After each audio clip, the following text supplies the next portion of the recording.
throughout our time here together, we've run into permalinks a few times, and you know already that WordPress creates your permalinks for your posts by default.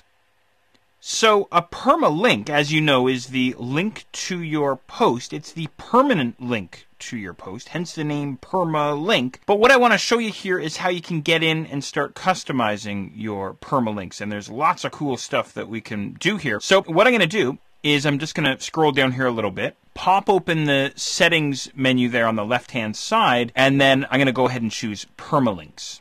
Okay. Now, here's our default permalink structure, and you and I have already talked about this. Remember, we took a look at this earlier. It was $P equals and then a number, right? The P stands for post, and the number that we see after the equals sign is the post's ID number. That's how it works. Now, again, that's the default. That's the default way that our WordPress blog is set up. But we can always come into this permalink settings screen and change how permalinks are handled by our WordPress blog. For example, rather than going with the default permalink, what I can do is I can switch it to day and name.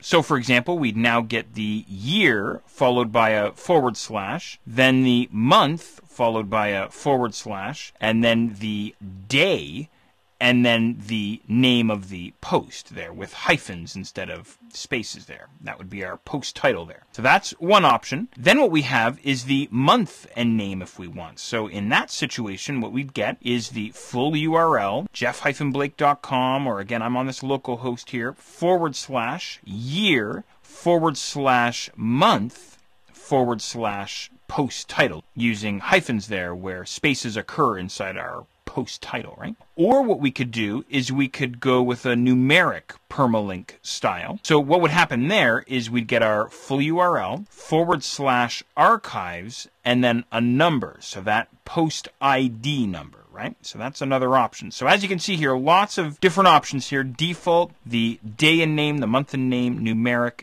and you may have eyeballed this, the custom structure. You can actually hand code in a custom permalink structure as well. And I'd love to take a few minutes and talk to you about exactly how to do this because there's so many different options here. So let's talk about that next.